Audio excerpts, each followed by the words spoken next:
Welcome to our latest episode of the podcast Inspiration. Today we've got our new CEO, Kyrk MacMillan, who's been with us for a few months, and we're just going to talk about what plans we've got coming, what the exciting journey we're on, and he's just going to tell a bit more about himself, really. You've been in fashion for a long time, and just be interested for people to hear your journey. Nice little introduction. That'd be good. Introduction, yeah. So from East Kilbride to Cumbernauld, and then a few bits and pieces in between, I guess. How have you ended up in Cumbernauld from East Kilbride? Asking myself that every day. Why did you rhyme off the two worst places first? It's only up for there. Yeah, no, it's been a fun journey. Grew up in East Kilbride. Left when I was 21, moved to Paris, which was about the biggest culture shock you can imagine. East Kilbride to Paris is a wee bit of a jump, isn't it? It was a shocker. Right in the centre of Paris? Right in the centre, yeah. So it took me about 15 minutes to get to work on the metro in the morning. So stopped for a little coffee, a little croissant in the morning on the way to the office. Nice. It's quite a nice way to live your life. As you did in East Kilbride, obviously. Yeah. What was it? What did you have from breakfast in East Kilbride? Oh, it was a bowl of Cocoa Pop. It was the fastest way. Yeah. Cup of tea and bowl of Cocoa Pop. So it was good fun. It was really good fun. It was a Japanese company I'd been involved with for about 7 or 8 years by the time I'd left. Moved to Berlin, was working for a kind of tech digital startup there, and then ended up in Copenhagen for about 10 years. It's been So majority been involved in fashion, like majority's been involved in fashion. Yeah, so started at Comme des Garçons. Basically started saving up my money, doing my paper round at like 13, 14. Maybe even a little bit younger than that, to be honest, and buying trainers and buying t-shirts. So going into like a Specto in Glasgow, and I remember a Specto. I used to love a Specto. Specto was great. It was class, man. So spending my money in there, and got to about 15, 16, got really into music, and I saw there was a shop opening on West Nile Street called Good Life. So started going in there, and they were basically kind of importing Japanese streetwear at the time. So it was like Billionaire Boys Club, ice cream, original fake, clock from Korea. So it was like amazing product, couldn't find it anywhere. And started spending all my paper money in there. When you're wearing this as well, it's kind of unique, it's individual, and there's nobody else has got it. I got abused in East Kilbride. Oh, really? I can imagine. I can imagine. Terrible, but it was good, and it was just really always something that really always inspired me. And when that store opened on West Nile Street, at that point I just started working in B&Q. I just turned 16. Absolutely, I didn't like it. I'm not gonna lie to you. What were you doing in B&Q? I got relegated to the front door from being on the tills because I think maybe my body language wasn't the best. So I got relegated to the front door. Yeah, probably should have put a bit more effort into it, to be honest, but it wasn't my bag. And then started going into the shop, and they said to me, "Oh, there's a Comme des Garçons pop-up opened. You should go and check it out." And kind of 7, 8 years Was that in later, Glasgow? In Glasgow, yeah. Oh, did it? Where about in Glasgow was that? The first one started at Studio Warehouse, SWG3, before it is what it is now. Muttley started it, and it was amazing. They had an old painted car from Jim Lambie in there. He'd done like paisley print on the car, kind of hand painted it. It looked incredible, but I think no one knew where the Studio Warehouse was, so it was like really in the middle of nowhere at that point. And then they've kind of moved it further up, just off Byre Road, trying to get a bit more of an accessible location. So it was an old cowshed that had been converted and was running in the women's wear shop for a while, and then David became the franchise partner instead of Muttley down at Studio Warehouse, took over the contract, and I went in, saw David, chatted for ages, then I left, went back to East Kilbride. Bearing in mind I was only like 16 at this point, and went back and saw my mum and dad, and was like, I found this most amazing store selling Comme des Garçons, and I think my parents were a bit like, don't really know what that is. What is that? Parents doing parents, what? And I said, I've seen this amazing product, but I can't afford it. It's too much money. And my dad said to me, right, how much money have you got? And I told him, and he said, right, I'll take you back. So he drove me back the same day from East Kilbride back into the West End, and I bought a Montclair Junior Watanabe gilet and a shirt, like a crazy tartan, multi-tartan shirt, and I absolutely loved it. I was so happy, and I got back to East Kilbride, and we were having a night out with the football team on the Saturday night, and I got dog's abuse for the shirt. It was a disaster. That's what got me into it. I like that if you remember it, obviously, like probably working that hard to get something, you always remember that, don't you? If you've had to work super hard for something, you always remember it more than if it comes easy. When you like fashion, you always get a bit of stick from the guys who are maybe not really into it. I always remember younger, what are you wearing them for? What are you wearing that for? I always used to remember at St Mirren, like if people always say to me, I can't believe you've got a fashion brand in that, because I used to wear I had this bright red nylon jacket, mate. I got it, I think it was a Junk Deluxe. Yeah. Got it for Exile or something, and it was bright red. And I used to wear it to Carbon and that. I loved it, man. I was like Michael Jackson Thriller or something. Oh, it was a belter, man. Absolute peacocking for days in Carbon, man. It was brilliant. Through the back room with the glass. Aye. It was class, man. No, from maybe my point of view, it's like you came into the business.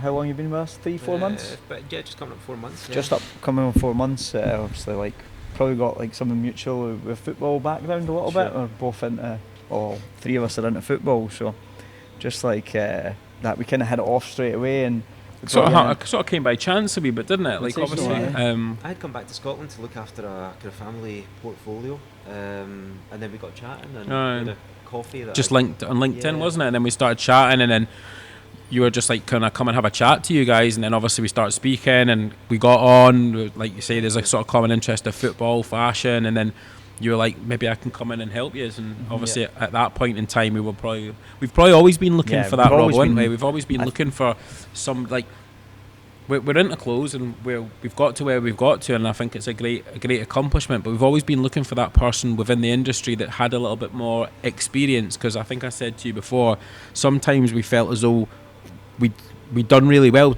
and we'd got ourselves into the middle of the ocean, but there was no anchor point of how well we were doing, or what we were doing was correct, or should we do this, should we do that, and we had nobody to sort of bounce off except me and Rob. And then sometimes you end up getting into that never-ending conversation of should we, shouldn't we, do you know what I mean? So we were always looking for somebody to help guide us looking for somebody that had been on that journey of scaling, going from the level you're at now to where we want to go. We were looking for help on how we're going to scale up the business. Obviously things have been going amazing, how many sales we've done online, but we only had one kind of revenue source, and that was being direct to consumer. I know we've obviously opened stores over the last year, but for 10-11 years just in direct to consumer. Then looking for somebody with your experience who've taken a brand from this with kind of that omni-channel approach. So. We're probably pushing that online, that was our one channel, and I know a lot of brands have scaled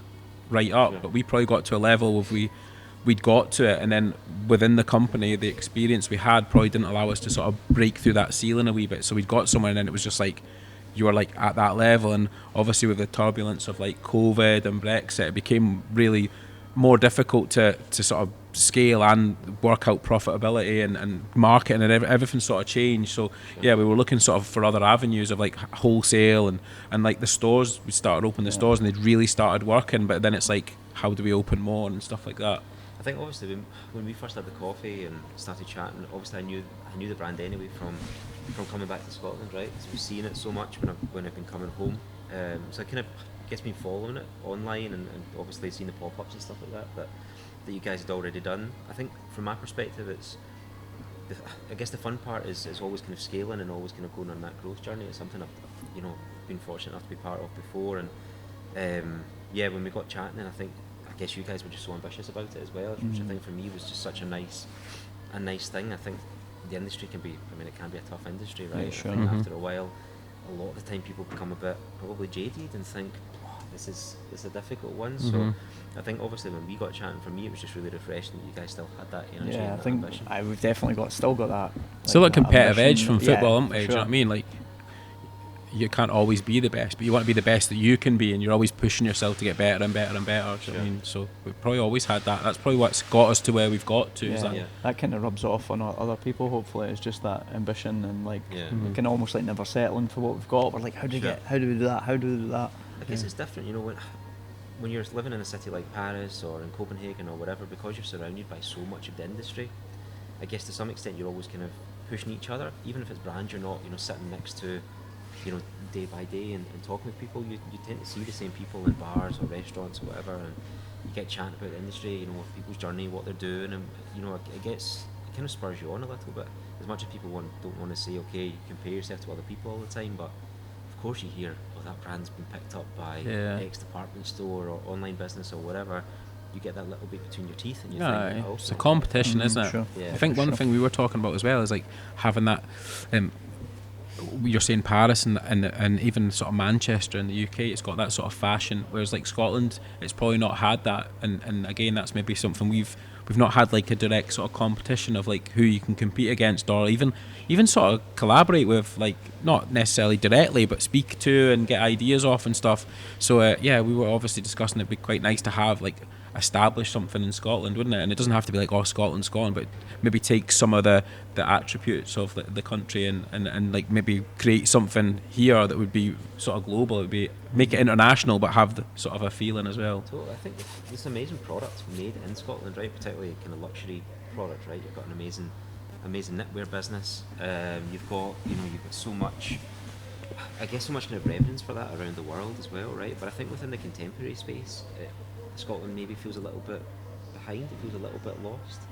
And I guess it's really nice for me to be part of that building journey here, because I think having lived abroad, I've been in markets where people look at Scotland and think, wasn't that amazing? And they come here to do photo shoots and they use everything about it. But we're a bit derogatory against Scotland sometimes when you're from Scotland. Yeah. Do you know what I mean? Yeah, and it's really we're a nation that talks ourselves down a wee bit. I don't think we're not like we don't brag about ourselves or talk ourselves up. We're quite I think if you go anywhere in the world, even going to different cities, and you ask people, what's good about it, they say, nah, it's rubbish, just don't like it. But then when you actually go to these cities, you're like, actually quite a cool place. Yeah. Totally. Nobody says anything nice about their own place, of course, do they? Never. So I think it's my brother-in-law was over visiting from Luxembourg about a month and a half ago or something, and he came to the store and he was really like, I just want something that says Scotland or Glasgow, or because for him it's almost kind of exotic, and it's got heritage, and it's got so much to it, so much value to it. But I guess you don't see that when you're living in it, right? There's always that joke about college t-shirts saying like, I don't know, Falkirk or it's weird. I know. Those places are no worse than a lot of the places that you see. A lot of the time on a t-shirt. Yeah. So it's just the perspective, I guess. So what's been your like kind of overall impressions coming in the door? 3-4 months. Like, how do you feel about the brand? Like, where do you think we can go to? Like, I mean, I think what you guys have built over the last 10, 11 years is incredible, right? I mean, obviously that journey to come from nothing to the scale it's at, that's been achieved is amazing for sure.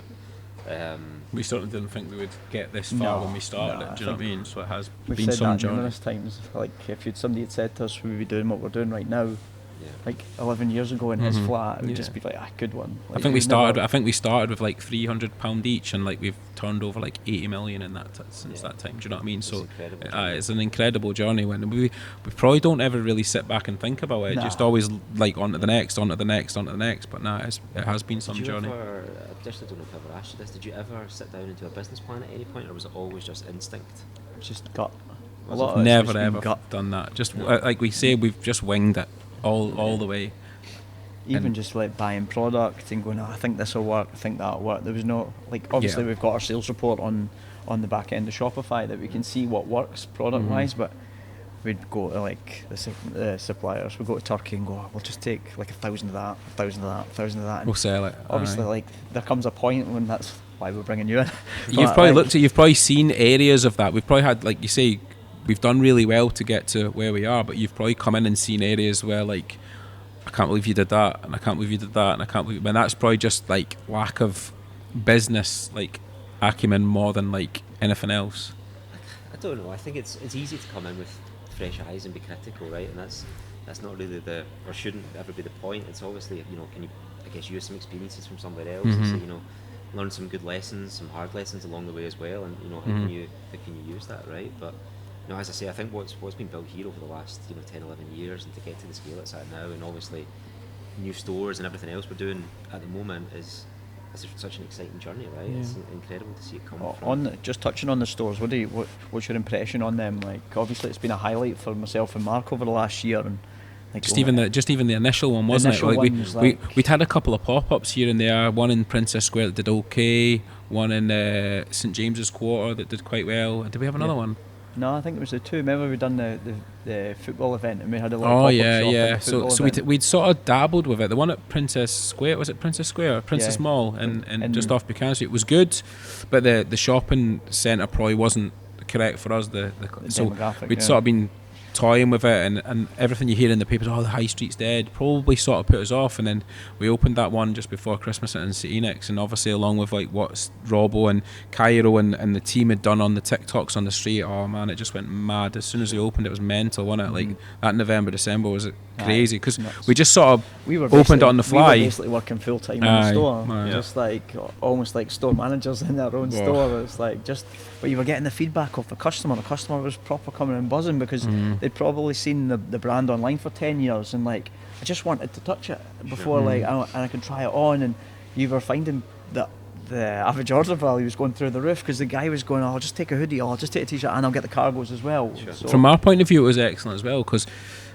being online, you'll maybe get that detachment from the customer a little bit, so it's just transactional a little bit. We put something out, somebody buys it, sees it, and there's a number of that went out of the door, and you don't get the, obviously we've got good reviews, but you don't really get that feel of like what the customer actually thinks of the product. And then when we open the store, people will come in and be like, oh, I love that jacket's amazing, or I feel the quality of that is brilliant, or that hoodie's so soft, and even if they didn't buy it, they were always really the feedback buzzing was off great, the wasn't it? buzzing off the product. Yeah, and then they were like, oh, for that, I can't believe that you get that good a product for that price. And do you know what I mean? The price that just was one sort of your initial cost. thoughts when you came in, was like the Oh yeah, I mean, I think quality for the money is incredible, and I think that's one of the really special things that's here in terms of the culture and in terms of the conversations, is really, that determination to get that execution for the customer is really, really there. And that's one of the things we always talk about, right? It's so much kind of customer focused, and having that in the back of the head constantly. Yeah, there's no point spending all that money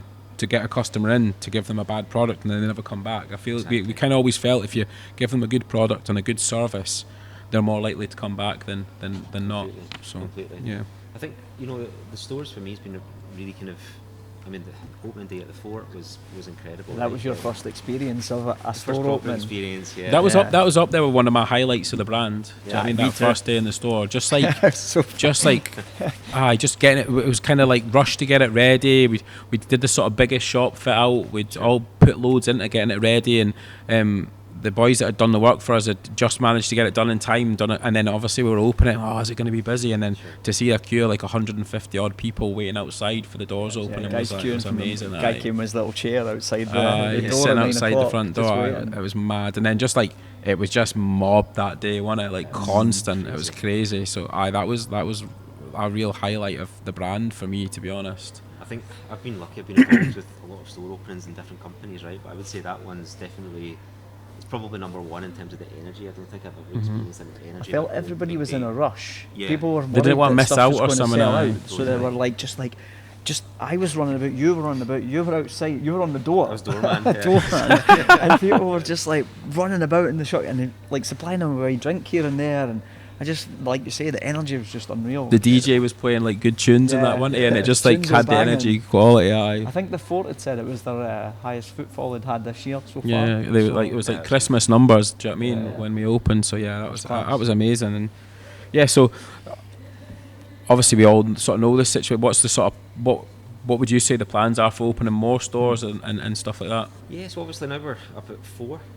Obviously we opened Leeds, when was that, a couple of months Yep, ago now? yep. Just coming up in a couple of months, which has been also a big learning curve for us. Obviously getting the shop open down there was it's obviously been a big journey with getting that shop opening too, right? And kind of learning off the customers a little bit. I guess probably one thing we've seen from the stores, which is fair to say, is the customers being maybe a little bit older than we had anticipated. probably.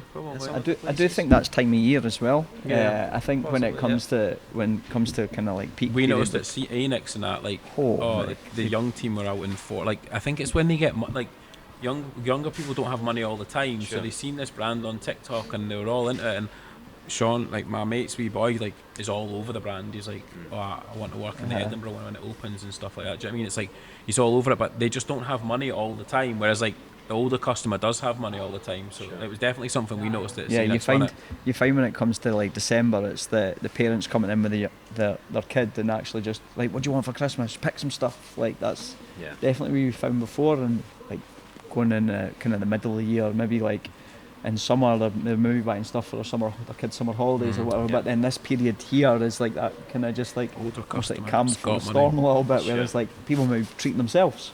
Somebody in their 30s, 40s, definitely looking after themselves. So. I think for me probably the big thing is just how connected people are to the brand, which has been so nice to see. Yeah.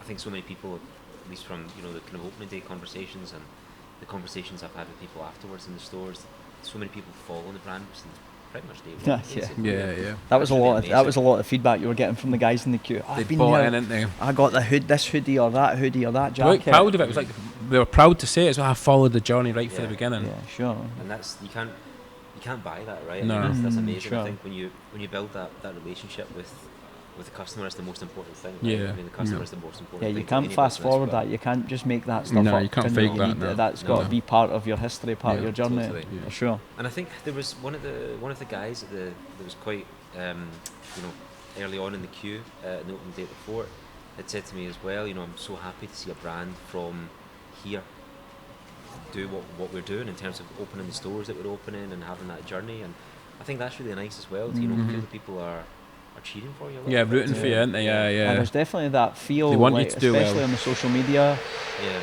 platform. It's just like I feel like we've got quite a lot of cheerleaders, like almost like super fans. Are like, come on. Totally. When there's a new drop comes out, people are like, I love it. Do you know what I mean? I think that was it's been so nice to see that. It's been so nice to kind of hear that that feedback. And I think for me, again, being newer into the business, knowing that that's there and knowing that we've got those people we can have that dialogue with is an amazing, that was one of my next thing. questions. Like, what do you see like with the potential, like obviously of the brand? Or I think what me and Mark had probably we've always been great at like selling product, but since having the stores, we're actually it's quite evidence that we've got like quite a strong brand already. Sure. So it's like, how do we take that to the next? Where's the potential in that? I think probably one of the things we did talk about at the start, and it's I guess fair to say and not giving too much away, is that I think on a product by product level the business is really, really strong, but it's telling those brand stories and emphasising that even more in everything that we're doing. I think is really probably key for kind of the next part of the journey, right? I think you guys have developed some amazing kind of core product and things that people really love and connect with, whether it's the cargos or some of the t-shirts and jersey and whatever. There's amazing product there, but it's really, again, how do we add to that? How do we add both new product, but also how do we add that brand story too? And maybe just start to talk a little bit more about what we're doing and everything that's going on. Right? It's like, how do we evolve without losing that customer that's been on that journey? We want to take that customer with us on that journey, not lose them or alienate them. Do you know what I mean? Yeah, I think that customer loves transparency as well. So I think if we just kind of talking about our journey, they're buying it even further. They just love that story. So and it probably seems like a glamorous industry to a large extent from the outside, but there's a lot of not so glamorous parts. Tell me about it. So that's The glamorous part's the tip of the iceberg, isn't it? Exactly, yeah, sure. Exactly. And it is fun, don't get me wrong, and I think the highs in the industry are high, but the lows are pretty low as well. Yeah. That's kind of part of it, and that's the day-to-day maybe people don't see from the industry, right? But it's important, I think, and especially these days when people have access to so much on social media and whatever, you can just be honest about that. I think every business goes through that to a greater or lesser extent, and people do as well, right? And I guess we're no different. No, too. Like sharing that journey is as important as anything, isn't it? Totally. And I think obviously the work that's going on with doing the TikToks and the live streams and that access, I guess, that you guys have been building up, I think that's probably one of the biggest assets that the company's got, is that we probably are quite accessible as a brand, as a business, in comparison to a lot. And I think that's a really refreshing place to be for Be Inspired, and I think for the industry in general. I think a lot of brands, especially when the market's been so strong, particularly through COVID and up until very, very recently, the market was so strong, and I think it allowed a lot of people to maybe build up a persona in terms of we're here as a brand, as a business, and the customer's there, and everything was very front facing onto the customer. Sure. So you talked at your customer. I think what you guys did when you started, particularly the whole kind of TikTok phase, and I guess it's been kind of part of the full journey, at least from my perspective, but particularly in the whole kind of TikTok marketing and the social media pushes, it's been breaking down that barrier. And I think that's a really special thing, you know, maybe sidetracking a little bit.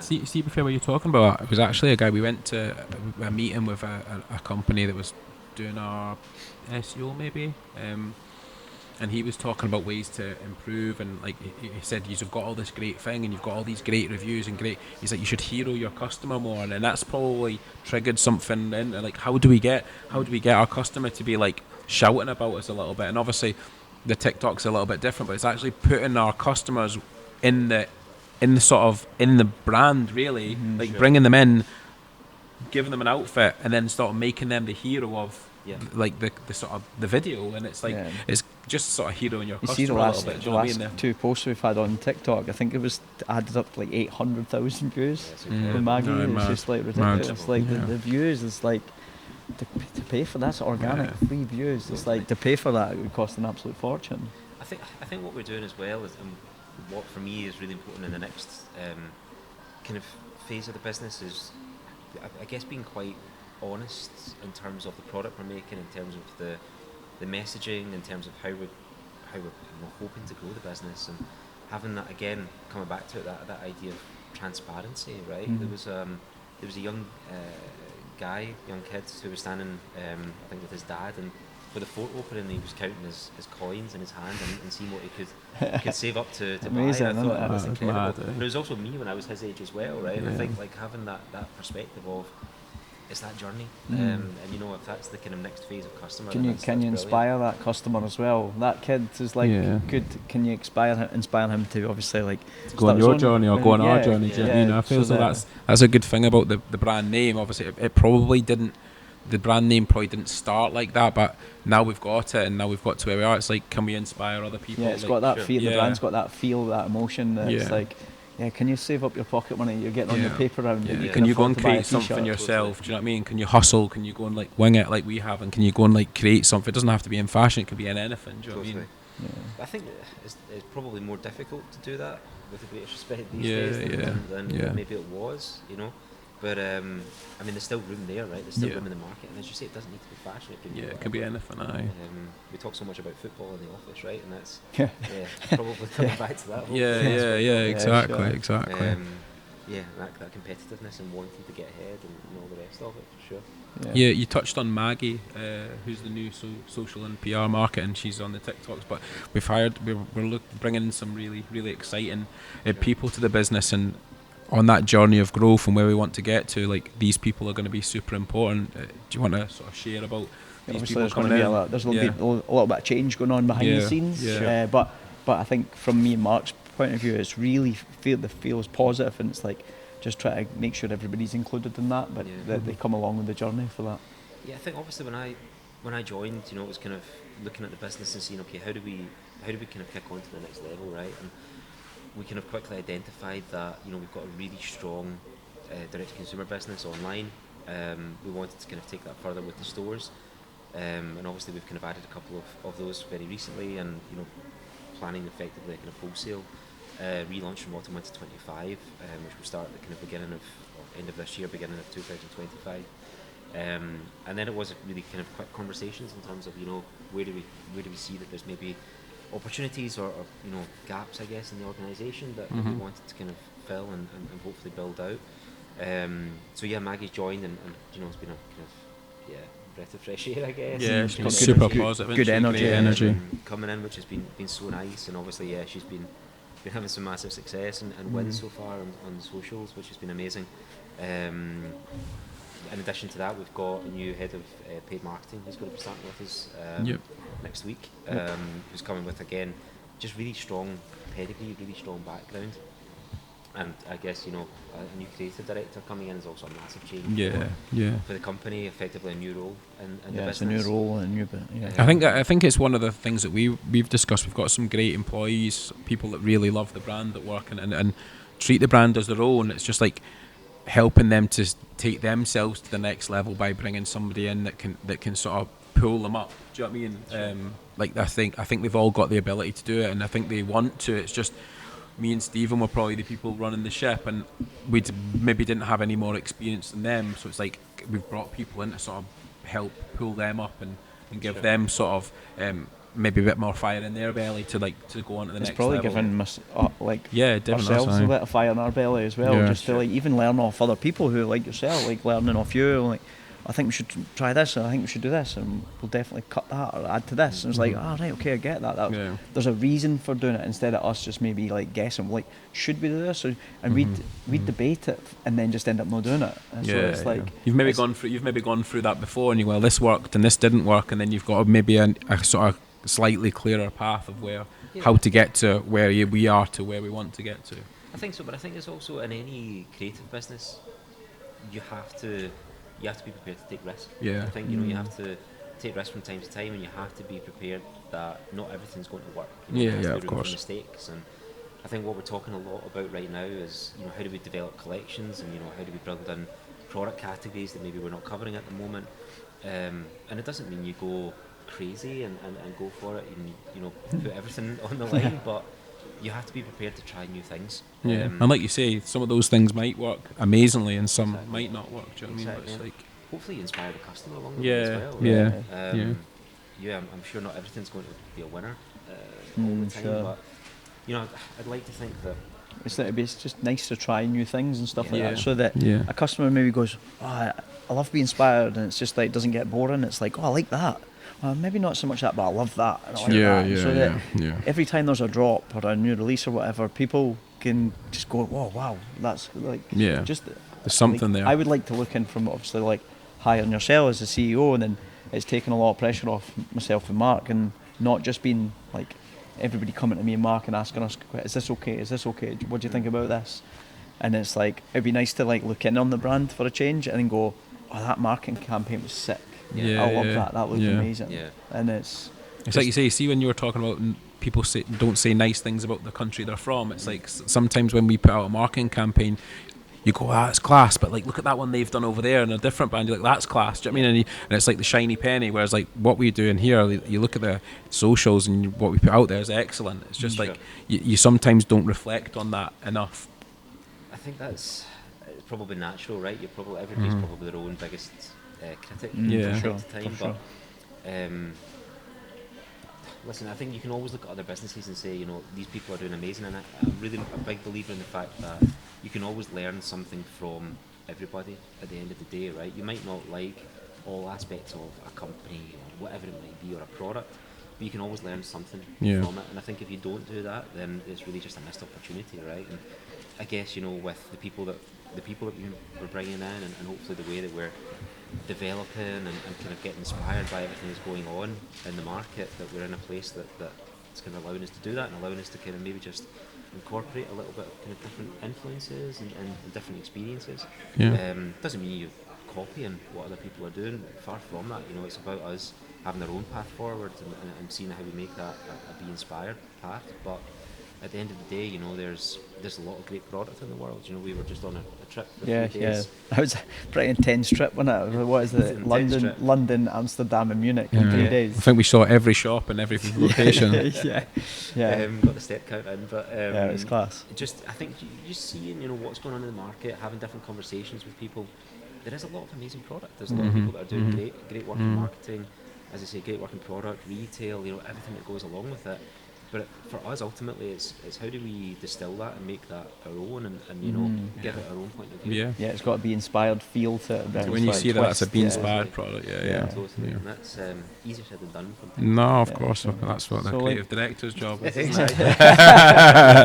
So outside of work, obviously, I know the hours you've been putting in over the first few months. What do you like to get up to, kind of at home, outside of work, sport, so football's a big part of it for sure. I think when we first met, I was still haunted by Mark. Still playing, honestly, man.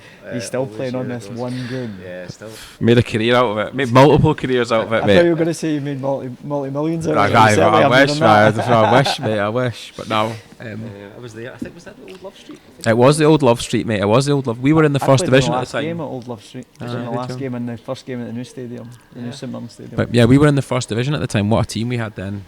We had Charlie Adam, Kyrk Broadfoot, John Sutton. myself, obviously. Simon Lappin. Simon Lappin. But aye, then when we played Motherwell in the Cup, we beat you 3-0, didn't we? Yeah, I was traumatised that day. Absolutely traumatised. battered you 3-0. Just because you're from, like, why have you support Motherwell? Was that just through your dad, or? Yeah, family's from there. So my grandfather from Motherwell. My dad was born in the hospital on Airbulls Road, just down the road from the stadium. So I was going there since I was 4 years old, basically. So, with my dad and my grandpa. Still got that actually. I think our nameplates are still on the seats at the back of the oldie stand. Which so I got my first season ticket when I was 5, I think. That's class. I had season ticket pretty much until I left Scotland for 12 or 13 years. So see, when you were away, was it a case of just always still following Motherwell and watching on Still follow, yeah. So you can't watch on the telly too much. That's exactly. the problem, isn't it? Streaming sports scene or something like that. Motherwell TV saved my life during COVID. Really? Brilliant. No, do you know what? Actually, 2018, we were about to, my wife and I, or then girlfriend, fiance, we were about 10 weeks out from our wedding, and Sunday afternoon, and Peter Hartley scored an equaliser in the 93rd minute against Rangers, and I jumped off the sofa and snapped my Achilles in half. And ended up in hospital in Copenhagen, and they were saying to me, "So what happened?" I was like, "Oh, I was football, and with a language barrier." So you were playing football, and I was like, "No, I was just watching Motherwell." I was just celebrating. I was just celebrating. Jumped off my sofa and just felt my Achilles. Oh no! So Did you play any football yourself? I did. I played boys club football when I was younger. Quite good boys club actually. We got to, I think, semi-finals at the Scottish Cup. Very good. Age groups a couple of times. What It's not position easy to were do you? that. The amount of teams that enter into that competition, it's never it was, easy to yeah. get far in it. We played Rangers one year. I think that was the year I kind of chucked it. It was about 16, 17. We played Rangers in the Scottish Cup in East Kilbride, and they battered us. And I thought, okay, I'm not. What position were you? I played centre half, and then I got too small, so I moved. Yeah, to I can imagine you being I think you'd be like a I was jinky gonna say, winger or something. no. I was going to say, I heard you gave up after the boys battered you on the night out for that tartan shirt for Comme des Garçons. Right, that's it. I'm away, lads. Career's over. Career's over. So, no, yeah, as I say, loved it. So while you were in Paris or Copenhagen, did you support any of the local teams? Went to a few matches. Probably the best atmosphere I had was the Copenhagen Broadwood derby. Yeah, that was pretty full on, pretty intense, and I think my father-in-law's involved. Has been involved actually for quite a few years with Hertha Berlin, kind of board positions and whatever out there. So been involved with kind of German football in terms of going to matches and seeing a little bit of I what's do going enjoy on the out German there. football, to be fair. I've been at a few Brilliant. games. I think and that's stuff like something we like to keep through the brand as well. That sort of that tie to football. Football feel, and and it's nice to sort of have yourself in something and everybody you can enjoy speak it as about. well, If you're which is interested in football, Yeah, then you can yeah. lead on to talking about fashion. It kind of just like interlinks it's like together. it's a culture more than anything, Yeah. isn't it? It Like is. football, music. It's a culture, and that's something we obviously want to tap into in the brand. And I think that's like exactly. You know, when I first got together with my girlfriend, went over to Germany to visit the family. Met her brother for the first time, and just chatted about football basically. You know, it was kind It's of a common ground for a lot of guys, isn't it? Do you know what I It's easy mean? to break the ice with just the football Exactly. chat. No? Yeah. And I think you know that again, coming back to the whole Be Inspired journey is, I think something we want to kind of emphasise more and more. Yeah. Still kind of trying to work with, I guess, younger players and Mhm. see what we can do there. Yeah. Partner up. Obviously, use whatever. models, and the models are footballers, and obviously the name of the product's named Yeah, I after don't as know well. if So. I wonder if the customers know that, like the models on the website are actual Oh, football players, aye. So. I know, like So Tom. Scottish football aficionados. Yeah, Yeah, I you would have always thought get a so, shout I would out have from thought so. Tom Lang in the Facebook comments. Yeah. Yeah. Just like one of the last things, sort of touching on, is like what's our obviously got a big glass quarter for Christmas, and we've opened the fort and Leeds and stuff like that. So what's the sort of plans for Christmas? We're gonna have a big push for the final part of the year before we kick on again. No, I thought we were just taking it. No, of course it's going to be a big one, right? We've obviously got the first Christmas at the fort, first Christmas in Dundee. Yeah, as that's well. right. And Aye, Leeds yeah. as well, aye. And Leeds too. So yeah, it's kind Yeah, of first we Christmas in- basically went one store to 4 stores, like Yeah. I In know a year, obviously not overnight, but Yeah. it feels like that a little bit. Yeah, Sure. yeah. So especially when it comes to like one Black Friday Christmas period turning up. It's going to be Just interesting, like- that, isn't it? It's going to be interesting going through that period with stores, because we've done it online for so many Yeah. years. We kind of know what's going to happen. We know how to sort of handle Guys it. are but in the for a stores- shock. The staff are in for a shock in the shock, stores. man. Honestly, it just goes Aye. absolutely mental. Just launched our new outerwear as well. Do you know what I mean? So Exactly. we've got some new Started great really well, stuff actually, coming. last Aye, week. really good stuff coming. Some great product, and I think everything we're developing too, and obviously with the kind of changes in the business and the changes in how we're developing, we're I guess working finalising autumn winter 25 samples just now. That's something we've never done, like from a brand product perspective. Like reaching out to kind of like wholesale and key accounts. Working that far in advance. I don't think people maybe understand what wholesale is. If you're like speaking, you can maybe elaborate on that a wee bit further. What wholesale actually is. Yeah, I mean, it's something I've been involved in, God, for a long time now. What's that, 16, 17 years or something?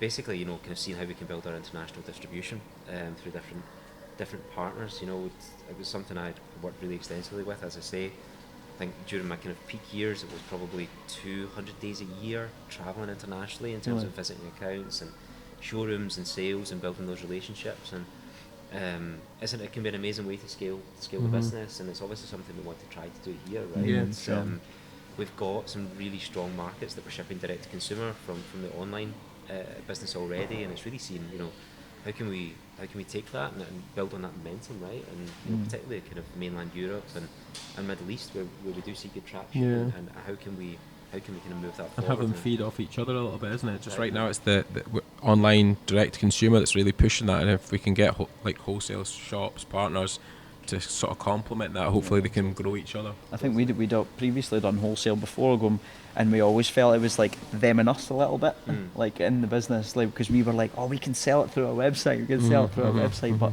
it's quite evident that how important these partners are, and it's a great way to grow, not just grow like the business, but your social media following, like your customer base, just everything. It's brand awareness, isn't it? Yeah, for sure. It's like getting paid to market your product almost. Yeah, and I think we can see a little bit of that with our own stores as well. Yeah, you know, you start to see, you know, you get the connection, and you start to kind of, but you build a different relationship when I think the customer's physically in touch with the product a lot of the time. It is you know, as much as digital, and you know, we're digital first, effectively as a company, right? But there is a different dynamic you probably get with your customer. And you probably reach different people as well. I agree. Physical shops, and I guess wholesale is another kind of opportunity for us to do that, to kick that on. So, no, it's something we're going to focus on a lot more. I think we've got big ambitions for it in terms of what we want to achieve, right? And I think sky's the limit with it, really, you know. Super exciting times. That is exciting. No, cool. Thanks for joining us. Yeah, thank you very much. Thanks. Cheers, mate.